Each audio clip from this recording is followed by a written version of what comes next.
Assalamu alaikum. Good evening, everyone. I hope that you're enjoying the first day at Black Hat and feeling energized and still have some energy left in you for this session. I know it had been an extremely long day. I would like to welcome you to Sirar by STC Threat Landscape Report. We developed this report based on the data that we gather from the different platforms that we have, be it the Managed Security Services platform, advisory and consulting services, or the system engineering and architecture that we have. We've been here last year. We've shared what we call sirar battles. And today, we want to share and compare where we stand with regards to the cybersecurity trends and attacks. And if we look at what the landscape of the cybersecurity landscape in 2022, with what we have reported last year, we've reported more than 1.9 billion of malicious activities and exploitation attempts that had been detected, in addition to more than 10 million of malware that had been detected. That was last year. And of course, as we move on in the journey of the digitization and the Vision 2030, these numbers are expected to be growing year over year, which brings me to the topic. When we look at what we call as sirar battles, based on the attack vector point of view, and specifically when we start looking at the denial of service attack vector, we see that there had been a growth 7% year over year since last year in terms of the frequency of denial of service attacks. Not only that, but when we look at the size of attacks that had been generated last year, we were talking about around 200 gigabit per second, whereas this year we see that number is doubling. This sums up to around more than 5,300 hours of prevented downtime that had been mitigated by sirar by STC.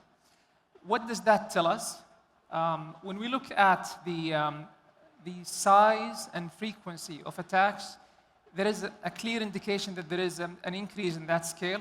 However, when we look at it as well from complexity point of view, we see that as well the complexity is increasing over time. And here we address complexity from two different aspects. The first aspect is how the attacks are being carried out and executed, and how the complexity of it is increasing over time. And the second aspect is that usually in large and advanced denial of service attacks, it is considered usually as the denial of service attack vector is considered by itself as a smokescreen or distraction from a larger attack that is being carried out. Now, when we shift our focus to the vulnerabilities exploitation as an attack vector, as we're moving on towards Industry 4.0 and the convergence between the IT infrastructure and the ICS and OT, and as per a study done by Forrester and Fortinet, 56% of organizations that are currently going through convergence efforts between IT and ICS and OT, they are reporting around 97% of their incidents to those convergence efforts. What does that mean? It simply means that organizations moving forward need to be prepared, and they need to have their vulnerability and management and response plans in action and ready to be executed. Now, that goes in line with what we see, because what we see in sirar by STC is that there is an increment of around 3% year over year in terms of the vulnerabilities that have been identified. When we shift our focus to email as an attack vector, it's important to understand that email is one of the largest and common used vehicles or attack vector to deliver payloads, specifically when it comes to the data exfiltration and malicious malware spread out. And usually when we are dealing with organizations that are facing from such or suffering from such attacks, specifically data exfiltration, we see that even though the technological defenses are in place, however, in such attacks, it always goes down to how mature and how the organization and the employees of the organization are to act really as the last line of defense in order to respond to those attacks. This is really where we see the integration between people, process, and tools in action in order to respond to such attacks. When it comes to email as well, what we see globally, the amount of malicious email traffic is around 12%, whereas in sirar, what we have been monitoring and blocking is around 18% of the malicious email traffic, which is around 6% above the global average in terms of the malicious email traffic. When we shift our focus to the internet traffic that we are monitoring, we saw that there had been a huge spike in the amount of malicious traffic and the amount of the processing of traffic that had been done and the threats that we had blocked from a year-over-year perspective. We see that there is approximately more than 300% in terms of the processing that we have done and the blocking that we have done when it's come to threats that are going through the internet traffic that we are monitoring. When we consider the seasonality of attacks, and when we look at it from a seasonal point of view, it's imperative to understand that each seasonal attack is different in the nature and is different in how to respond to such attacks. When we focus about Hajj, first and foremost, at Sirar by STC, we really consider ourselves privileged to be one of the custodians for Hajj and to doing the protection during Hajj. Cybersecurity during Hajj has serious implications. The main reason for that is that there is a high density of people that are located in one place, and there is a heavy reliance on technology, be it for the case of transportation or communication or logistics. And accordingly, the main three types of attacks that we saw during Hajj this year were, number one, it was phishing and social engineering, where there are attempts to trick pilgrims into fake actions for financial gains. Number two, where the mobile app fraud were mainly for the same reason. And number three are the denial of service attacks on the infrastructure to sabotage those services. This is where it comes to the Security Operations Center that we have. We've been monitoring and blocking millions of malicious activities, including the malwares that are responsible for such attacks. And for example, some of the malwares that had been used, we look at the red line stealer, where it's mainly had been used for credential stealth, stealing credentials and access from users for financial gain. And it's related to some of the active threat actors in the region. In addition to the atomic malware that had been mainly used for the SMS phishing and social engineering to trick pilgrims into taking their credentials. When we look at things during Hajj from a denial of service attack, we saw that there had been around 177 prevented downtime hours that had been mitigated by Sirar by STC. And part of that, there had been more than 15 hours. And you can imagine around 15 hours of downtime on critical national infrastructure during Hajj that had been mitigated by Sirar by STC. If you can imagine, Hajj is only a couple of days and 15 hours. If you can imagine the amount of the sabotage and the amount of the service disruption that can happen out of this. In addition to around 16% of the malicious email traffic that we have been monitoring and blocking. When we compare these numbers between this year and last year, we see that there had been an increase of around 14% in the size and frequency of the denial of service attack that had been conducted. Whenever I lose some words, maybe there is a denial of service in my thought process. So bear with me.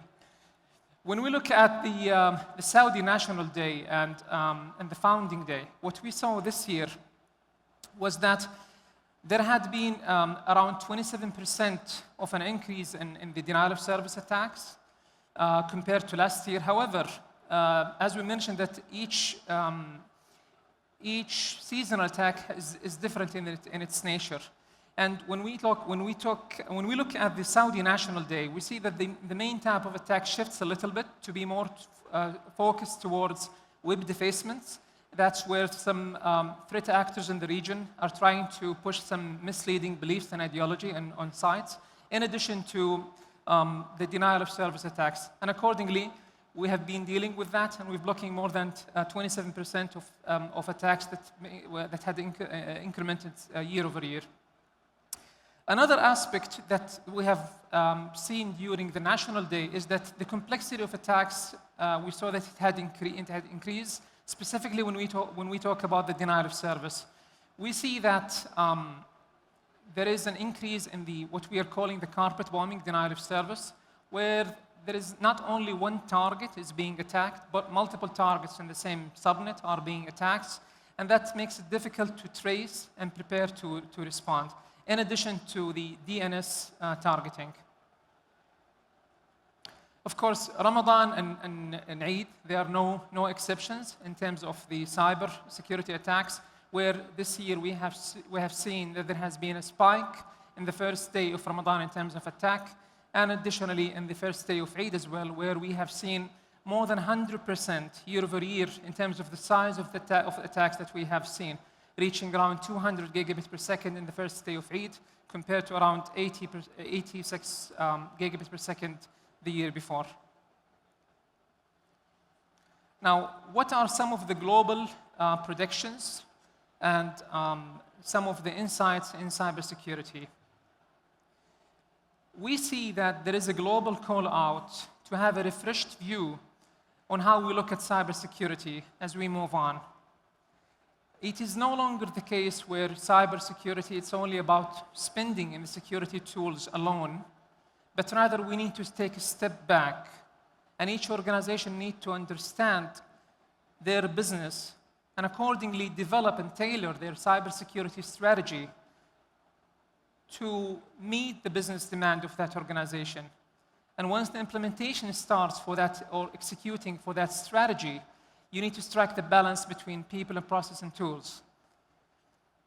We see that this is evident as 70% of boards, as we see in 2026, or we are projecting in 2026, are going to be having cyber expertise setting as part of the board members.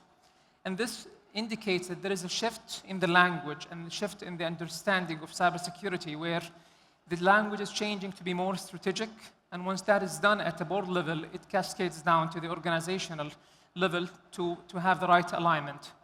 We see as well that 50% of CISOs by 2027, they are considering changing and adopting a human-centric approach in their practices to be able to cater for the operational aspects in their organizations.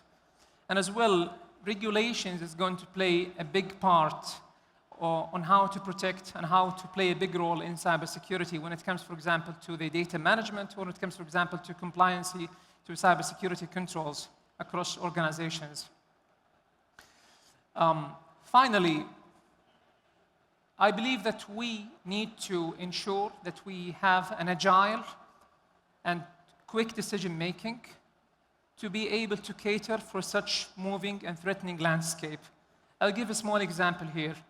The threat actor, Lian, which is Chinese for face changing, they started in 2019 as a bank Trojan threat actor, specifically on that.